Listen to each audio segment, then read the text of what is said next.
If you've ever felt like you've lost your creativity, then I hope this video will help you find it again. For the past couple of years, I've been studying art at university. I've been stood in my studio space looking at the blank canvas in front of me, kind of questioning, is this really a path that I want to take? Do I want to pursue art as a career? Sure, I had my pieces which got me super excited about creating, but it's very rare that one piece will change your entire creative journey. But over the past 6 months, I decided to really push into my creativity. What makes me tick? What do I enjoy doing? And really just setting up a foundation for my purpose as an artist outside of university. For these past few months, I've found 4 different things that have really helped me find that spark again, and I hope that you can get something out of this too. Part 1, the spark of purpose. Purpose never really arrives fully formed. It starts as a spark, a whisper, a tug on your chest that says there's more to this, there's more for you. But what I found is that this purpose is very fragile and arrives as a spark, but if you don't stoke the flame, then it can't grow. Take running, for example. We're all aware that in order to get better at running, you have to run. You might sprinkle in some long runs, some easy runs, you might even do 1 or 2 gym sessions. If you feel that running is your spark of purpose, you're well aware that that can only grow if you train consistently and effectively. Now, looking back to my own creative life, how have I been treating my creativity? Inconsistently, sporadically. I think you can see the problem here. Creativity, just like running, is a skill that you can develop. And it's not just a physical skill like being able to take photos or drawing a straight line. There are creative skills in how you can see and view objects, creative skills in how you can come up with ideas. Creativity is a muscle that responds to a stimulus. What I found is I was just waiting for that inspiration to come, to arrive, and I was only acting upon it when I felt like I could. It begins with your spark. You feed that spark by doing. And ultimately, that creates the purpose. I know my purpose is to create, but if I don't do, then I won't know what I want to create. Purpose is often quite vague, and we need to explore all different options by doing to ultimately find what we could and should do. Part 2. The Dunning-Kruger effect, also known as 2 of the most dangerous places that you can find yourself as an artist. So this graph shows the Dunning-Kruger effect. It shows how when we first learn something, say picking up a pencil or a camera to shoot with, we feel unstoppable. We hit a peak, our confidence skyrockets, even though our actual skill is still low. But then reality hits. We start to see how much we don't know. And if you're not careful, this is where most people will give up. We mistake this area as proof that we're not talented or cut out for this, but really it's the beginning of real growth. If you keep showing up through the doubt, through the frustration and failure, your skill slowly climbs, and so does your confidence. Simply being aware of this cognitive bias and understanding where you may lie on the graph is the first step into getting out of a creative rut, or prepping yourself for the creative rut. Here's a couple of tips to escape the trap of the Dunning-Kruger effect. Get feedback from people that tell the truth, and also people that have proven knowledge in that subject. But just be wary of who you get feedback from, because we trust people who have certainty, and unfortunately, the people who are most certain are the ones that don't know enough. Create more than you consume. Especially in this day and age, it's very easy to go on social media and just consume everything inside. Consumption is a great thing if you utilize it and use consumption in order to create. But if you're consuming without any creation, then you get in a horrible trap that doesn't push you forward. I guess what I'm just trying to say is to keep learning even when it might feel uncomfortable. Always look to find opportunities to remind yourself what else there is to learn. And most importantly, trade ego for humility. Because ego-driven confidence lacks curiosity. And without curiosity, we are incapable of learning with passion. Basically, if we have a false sense of confidence, then we don't feel like we need to learn more. We're no longer curious. But without curiosity, we don't desire to learn more. We can't learn with a passion because we don't feel like we need to learn. It's just an ongoing cycle which you don't want to fall into. So trade ego for humility. Creativity starts with curiosity, and you can't be curious with an ego. This leads us perfectly into part 3.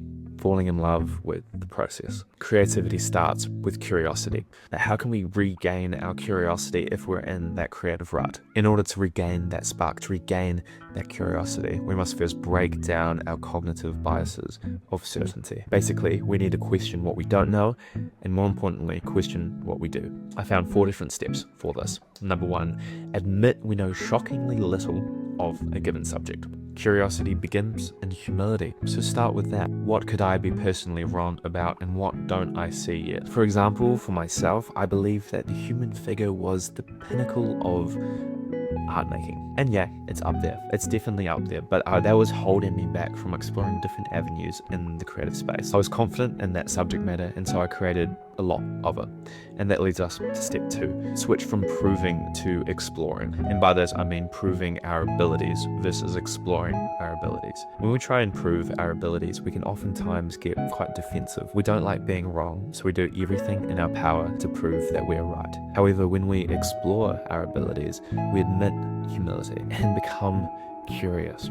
How can we improve? If you're a painter, try screen printing. If you like to draw, pick up the camera. The fastest way to regain curiosity is to explore something that makes you a beginner. Curiosity lives in the quality of your questioning. Be specific and be broad. What happens if I put a line here? What happens if I use this color instead of this one? Is there a way that I can increase the mana of this piece, the aura? Curiosity leads to questioning.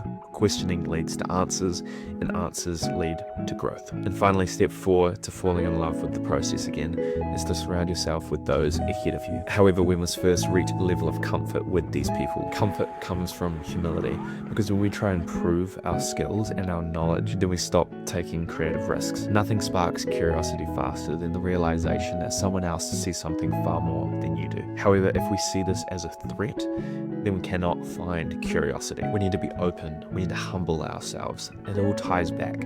Ego-driven confidence lacks curiosity. Without curiosity, we are incapable of learning with passion. Curiosity, it always starts with humility. And finally, part 4. Stewarding your gifts. In 1 Peter 4 verse 10, it states that each of you should use whatever gift you have received to serve others.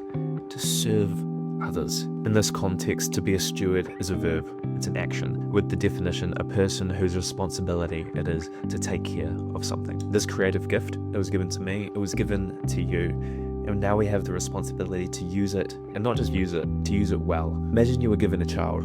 You took them in and you clothed them and you bathed them and you fed them. Then along the way they turned 5. You clothed them, you bathed them, you fed them. Then they turned 20.